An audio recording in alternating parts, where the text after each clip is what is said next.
शासन प्रभावक शतक सिंह, शतक वीर, सुविशाल गच्छाधिपति पूज्यपाद आचार्य देवेश श्री दौलत सागर सुरीश्वर जी महाराजा के जन्म शताब्दी महोत्सव के उपलक्ष्य में श्रवण कीजिए विराग क्रांति वाणी का हृदय भेदी धारदार प्रवचन।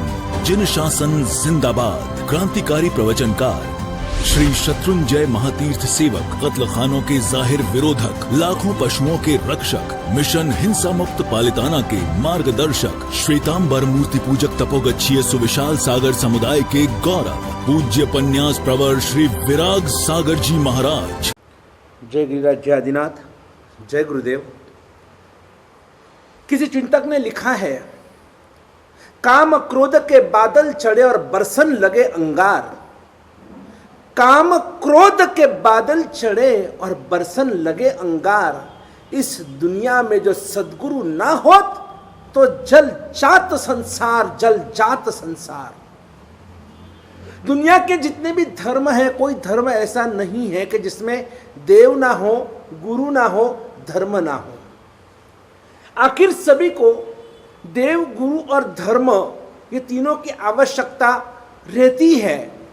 सिर्फ इतना ही होता है कि वो सुदेव है, सुगुरु है या सुधर्म है, वो कुदेव है, कुगुरु है या कुधर्म है। बस यही पहचान और इसी का नाम तो सम्यक्त्व होता है कि सही का आप चॉइस करो और गलत का परिहार करो।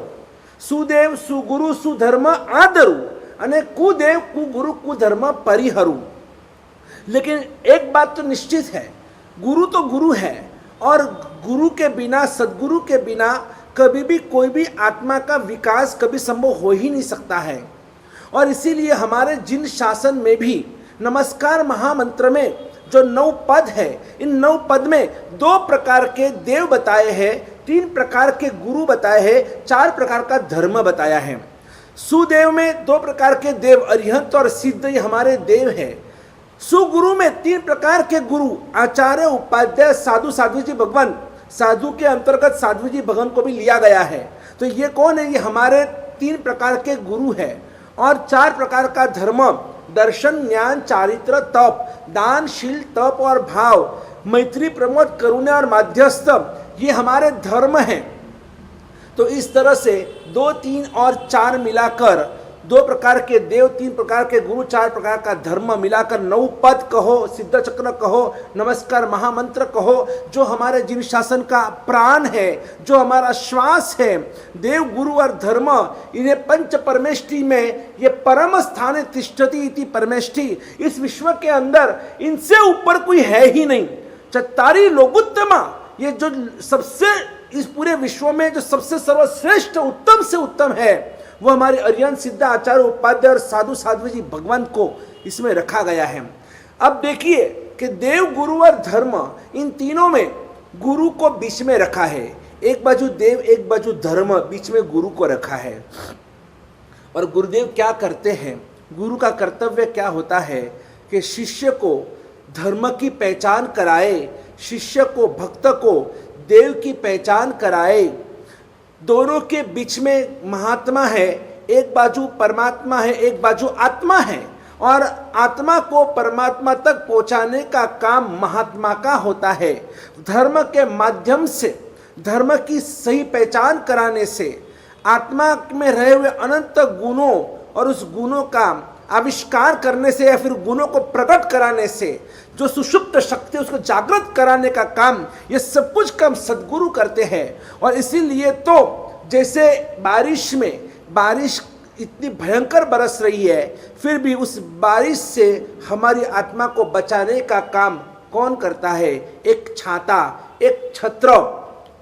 एक छत्र भी अगर, और वो अगर हमारे सिर पर, एक छाता भी अगर सिर पर है, तो भी वो हमें गर्मी से और बारिश से बचा सकता है। एक काला छाता, एक काला छत्र, एक काली छतरी, और वो भी अगर हमें धूप से या बारिश से बचा सकती है।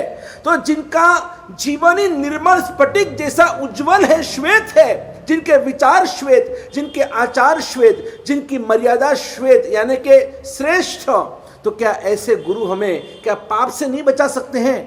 शास्त्रों में लिखा है कि यहाँ तक कि आप पुण्य का कोई भी काम करो तो आपको सदगुरुदेव की आपको परमिशन लेनी चाहिए, आपको उनकी आज्ञा लेनी चाहिए। गुरुदेव को पूछकर आप पुण्य का काम कीजिए। इतना ही नहीं, सिर्फ पुण्य का नहीं, आपको कोई भी पाप करने की इच्छा हो, आपको कोई गलत काम करने की इच्छा हो, तो भी आपको पहले सदगुरुदेव को बताना चाहिए कि गुरुदेव आज मुझे पिक्चर देखने जाना है, मैं क्या करूं, मुझसे रहा नहीं जा रहा है, आज हमको होटल में खाने को जाना है, आज हम बाहर रिसोर्ट में जा रहे हैं, गुरुदेव हम बाहर हम घूमने के लिए जा रहे हैं, तो आप साहब हमको आशीर्वाद दीजिए। कभी कोई गुरुदेव पाप के काम में कभी कोई आशीर्वाद देते हैं क्या? लेकिन फिर भी ये पूछना जरूरी है, गुरु भगवान की आज्ञा लेना जरूरी है। आप कहेंगे, सोचेंगे ये तो पहली बार सुना, धर्म करो पुण्य कमाओ उसमें गुरुदेव की आज्ञा ठीक है ना, लेकिन पाप कर शादी करनी है तो भी गुरु की आज्ञा लेनी चाहिए। गुरु का स्थान क्या और कितना समझो।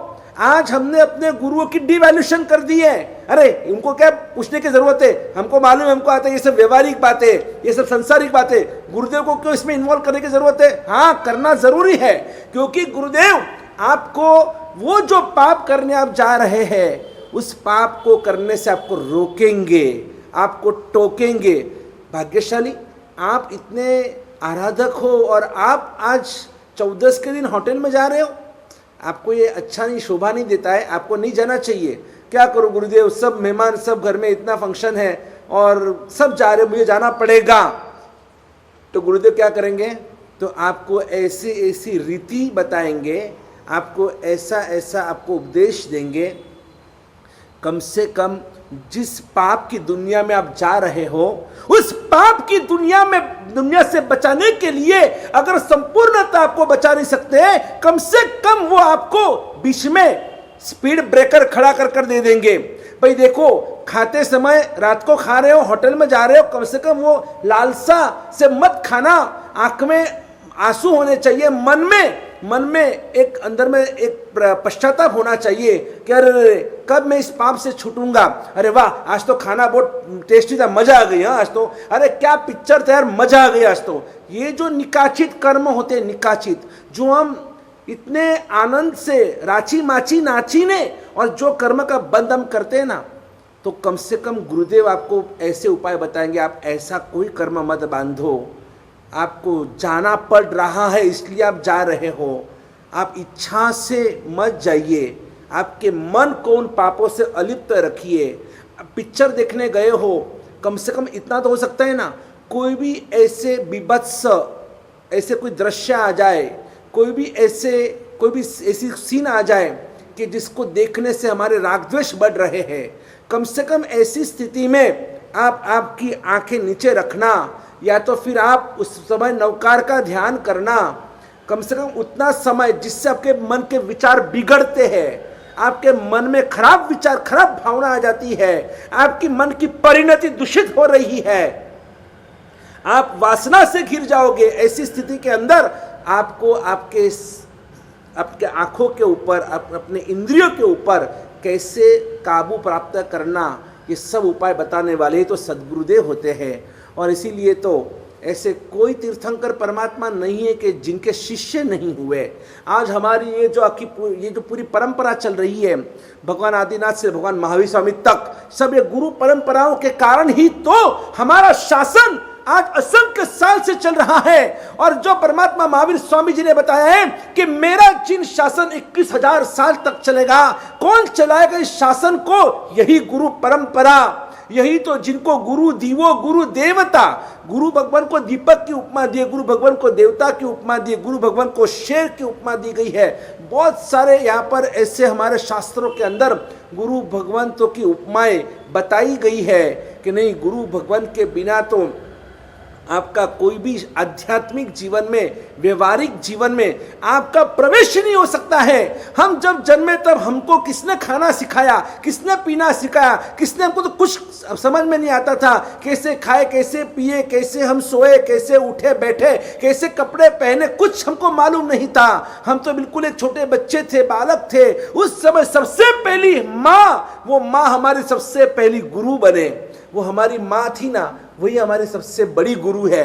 फिर तो धीरे धीरे करते करते माँ ने क्या किया, माँ ने महात्मा का परिचय कराया और महात्मा ने परमात्मा का परिचय कराया। माँ ने एक अपने बच्चे को महात्मा से मिलन कराया और उस महात्मा की जिम्मेदारी हो जाती है, जिस माँ ने विश्वास के साथ अपने संतान को महात्मा को सौंपा है, उस महात्मा की जिम्मेदारी बढ़ती है। फिर वो महात्मा अपने शिष्य को, अपने भक्त को परमात्मा तक पहुंचाए, उनके आत्मा का ऊर्ध्वीकरण करे, आत्मा का विकास करे, आत्मा दुर्गतिगामी न बने उसका ख्याल रखे, उन्हें पापों से मुक्ति दिलाए, उन्हें प्रायश्चित दिलाए, उनके आत्मा की चिंता करे, उनके भविष्य की चिंता करे, उनके सद्गति की चिंता करे।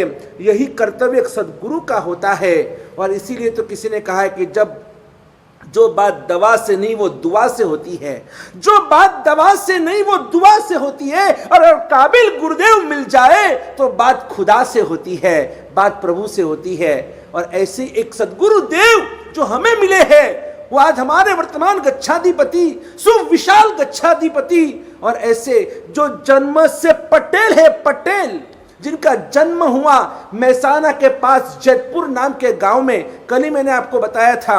लेकिन ऐसे गुरुदेव, और ऐसे गुरुदेव का जन्म तो अजैन कुल में हुआ, लेकिन देखो जैसे जैसे एक ये तो महापुरुष बनने के लिए जिनका सर्जन हुआ था, और ऐसे हमारे ये गच्छ नायक, ऐसे हमारे पूज्यपाद गच्छाधिपति जो सागर समुदाय के अंदर आज सबसे महत्वपूर्ण स्थान पर बैठे हुए हैं, जिनकी निश्रा में आज सैकड़ों की संख्या में 950 साधु साधु जी भगवान जिस तरह से संयम धर्म की आराधना कर रहे हैं, इतने बड़े बड़े जितने भी आज आचार्य भगवान दिख रहे हैं आपको, आचार्य भगवान पूज्यपाद नंदीवर्धन सागर सुरेश्वर जी महाराजा, विद्वद्वर्य आचार्य भगवान श्री नरदेव सागर सुरेश्वर जी महाराजा, बंधु त्रिपुटी आचार्य भगवान पूज्यपाद आचार्य भगवान श्री अशोक सागर सुरेश्वर जी महाराजा, पूज्यपाद आचार्य भगवान श्री जिनचंद्र सागर हेमचंद्र सागर सुरेश्वर जी महाराजा, ये जो भी इतने बड़े बड़े पूज्यपाद आचार्य भगवान श्री चंद्रानंद सागर सुरेश्वर जी महाराजा, ऐसे तो कितने कितने आचार्य भगवान इस सागर समुदाय के अंदर है। मेरे गुरुदेव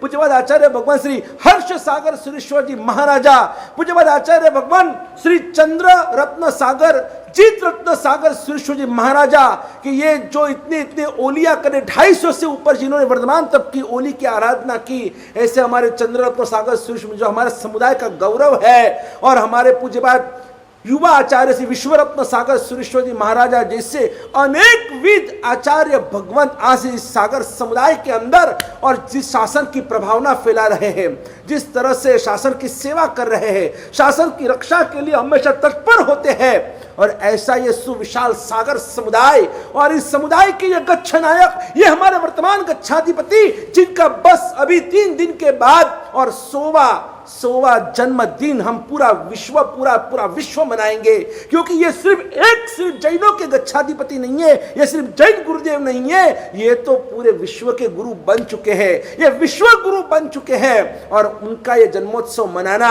ये हम सभी का परम कर्तव्य है। और इसीलिए इस जन्मोत्सव के लिए ही हमने एक आयोजन किया है।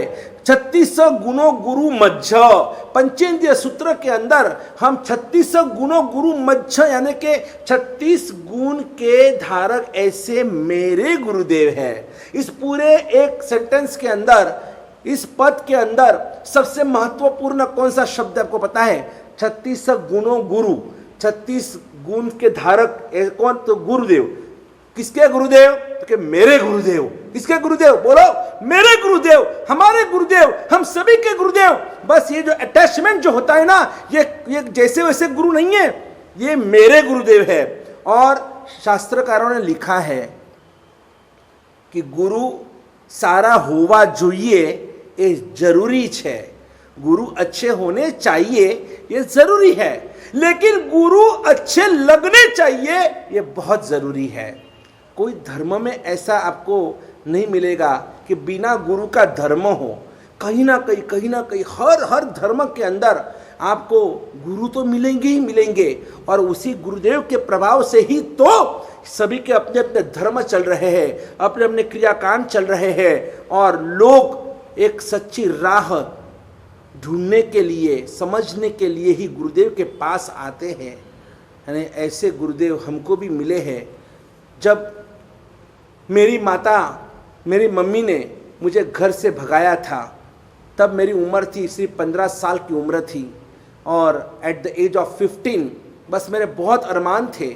मेरे छोटे भाई महाराज, हम 3 भाई, बड़े भाई डॉक्टर जो आज कोरोना फाइटर बनकर और सैकड़ों पेशेंटों को बचा रहे हैं, डॉक्टर कल्पेश भाई इसी पूना में अभी भी यहाँ पर यहीं पर रहते हैं, और मैं बीच वाला, और मेरे छोटे भाई विनीत सागर जी महाराज साहब जी, वो अध्यात्म योगी है। हम 3 भाई, पिताजी जीवदया का जबरदस्त जीवदया प्रेमी पूज्य पिता श्री अशोक भाई, और माताजी, हम 3 भाई, और 3 में से मम्मी की इच्छा थी कि हम तीनों के तीनों साथ में दीक्षा ले, लेकिन बड़े भाई को डॉक्टर बनने की ख्वाहिश थी। हम दोनों भाइयों ने सोच लिया था, छोटे भाई ने और मैंने, नहीं हम दोनों को दीक्षा लेनी ही लेनी है। लेकिन पिताजी का बड़ा मोह था मेरे ऊपर। छोटे भाई को बहुत धूमधाम से दीक्षा दिलाई। राजीव गांधी जिस दिन ऑफ हुए उसके बस 2 दिन के बाद, यानी कि 1991 में 23 मई के दिन, और छोटे भाई की दीक्षा हुई, और उसके 3 दिन के बाद, और मम्मी ने कहा पापा तेरे ऊपर बहुत राग रखते हैं, उनको बहुत प्यार है तुझसे, तो तुझे वो दीक्षा नहीं दे सकते हैं। अगर सच में तुझे लेनी है तो तुझे घर से भागना पड़ेगा, घर से भागकर दीक्षा लेनी पड़ेगी। एट द एज ऑफ 15, आज से 29 साल पहले, और मम्मी ने मुझे घर से भगाया था, बस किसके भरोसे? यही पूज्यपाद गच्छाधिपति श्री के भरोसे, कि नहीं गच्छाधिपति जी के पास आप पूना में कात्रज में जाइए और वो आपको दीक्षा दिलाएंगे, वो आपको दीक्षा देंगे। और पूज्य गच्छाधिपति श्री के पास मैं घर से भागकर और रिक्शा में अकेला बैठकर अकेला वर्षिदान करते करते कात्रज पहुंच गया था, और वहां पर गुरुदेव से कहा, गुरुदेव दीक्षा की भिक्षा लेने आया हूं, गुरुदेव मुझे अब दीक्षा दीजिए, इस संसार से मुझे पार उतारिए। मेरे मां का सपना था वो मुझे पूरा करना है, और मेरी भी यही इच्छा है कि मुझे संसार अटवी में फंसना नहीं है, संसार सागर में मुझे गोते खाना नहीं है, मुझे डूबना नहीं है। और उस समय गच्छाधिपति श्री ने, और रिस्क के ऊपर 15 साल की उम्र थी, जनरली माँ बाप के परमिशन के बिना कोई दीक्षा नहीं देते हैं, लेकिन बस एक माँ की इच्छा थी, और माँ की इच्छा मेरी इच्छा, बस यही समझकर और मैं गच्छाधिपति के शरण में गया था। और उन्होंने मुझे आज से 29 साल पहले जो रजोहरण मुझे अर्पण किया, आज यही रजोहरण जो मेरे पास है, गच्छाधिपति ने जो अर्पण किया, आज वो न होते तो आज विराट सागर यहाँ पर न होते, आपके सामने न होते। बस ऐसे गुरुदेव के इस जन्मोत्सव के लिए और भी हम क्या कर सकते हैं? ये परम उपकारी, अनंत उपकारी गुरुदेव और उनके चरणों में वंदना करते हुए अब हमें आगे क्या करना है, बस कल और परसों 2 दिन में हम वो पूरा प्लानिंग आपको बताना चाहते हैं। और जन्मदिन के दिन 16 तारीख को, 16 सितंबर 14 के दिन हम संकल्प के साथ में हम प्रतिज्ञा लेने वाले हैं कि गुरुदेव के सब सपने, जिन शासन के लिए हमारे सपने, सभी के सपने हम सब साथ में मिलकर और इसे कैसे पूरा कर सकते हैं, इसी भावना के लिए सुनते हैं कल के प्रवचन में। जरूर कल सुनना कि हमारे आगे का प्लानिंग क्या हो सकता है। तब तक के लिए जय गिरिराज, जय आदिनाथ, बोलो हमारा बालाल महावीर स्वामी भगवान की जय हो, बोलो वर्तमान गच्छाधिपति आचार्य दौलत सागर सुरेश्वर जी महाराज की जय हो।